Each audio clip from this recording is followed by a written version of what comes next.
Évidemment, si on regarde dans les médias, on voit la couverture médiatique avec des titres ralentissement important, baisse potentielle de la valeur immobilière, et c'est souvent dirigé au niveau du condo à Montréal. Il faut faire attention, souvent les statistiques qui sont présentées sont des statistiques pan-canadiennes ou des statistiques provinciales ou encore régionales. Montréal a une réalité en soi. On ne peut pas mettre Vancouver, Toronto, Montréal ou Chicoutimi simplement dans une moyenne et essayer de ressortir des tendances pour expliquer ce qui se passe. Montréal est une réalité en soi. Ce qu'il faut comprendre, c'est que l'année 2012 a été une année record. Il ne s'était jamais vendu autant de condos à Montréal. Donc, c'est certain que quand on arrive en 2013 et qu'on fait des statistiques et qu'on compare ces mêmes données versus l'année précédente, qui était une année de tous les sommets, évidemment, le potentiel de baisse en comparaison est évident. Est-ce que ça veut nécessairement dire qu'il faut déceler une tendance de baisse de valeur ou quoi que ce soit? Moi, je croirais plutôt que c'est simplement un retour à la normale. Si on compare 2013 aux années précédentes, même dans les 10 dernières années qui ont été d'excellentes années, 2013 est encore une excellente année.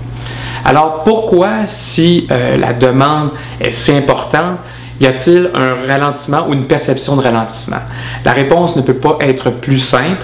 Quand on parle d'une année record, évidemment, tout le monde veut sa part du gâteau. Alors, évidemment, les promoteurs qui sont déjà en place, les contracteurs qui sont déjà en place, eux en veulent encore plus. Mais là, il faut rajouter tous ces entrepreneurs qui, du jour au lendemain, s'improvisent, promoteurs immobiliers, contracteurs, même par rapport à ce que nous on fait chez McGill Immobilier, et plusieurs agences immobilières qui du jour au lendemain se disaient spécialisées en vente de projets. Ce que ça fait évidemment, l'offre augmente et évidemment, quand on a une offre supérieure à la demande, on se retrouve avec une vélocité de vente, un écoulement des stocks qui est plus lent. Cependant, ce qui va se passer, c'est qu'on tombe en 2013 dans une année de transition. Plusieurs promoteurs qui se sont improvisés, contracteurs et tout ça, vont se rendre compte que cette illusion d'abondance et de facilité, c'était vraiment qu'un mirage. Alors, il y a une désillusion qui s'installe et plusieurs joueurs vont se retirer du marché tranquillement au courant de l'année 2013. Il y a plusieurs projets qui ne verront simplement pas le jour. On ne parle pas nécessairement de projets qui vont aller en faillite. Les banques ici à Montréal sont déjà excessivement strictes. C'est simplement que le projet ne se réalisera pas. On ne verra pas de tour construite 100% vide, invendue, simplement des projets qui ne verront pas le jour. Les promoteurs de qualité, les contracteurs de qualité vont simplement être encore présents une fois ce ménage complété et le marché va redevenir en équilibre. Une offre qui va simplement correspondre à la demande et des prix qui vont se maintenir. Évidemment, ce retour à l'équilibre était on que peu plus souhaitable.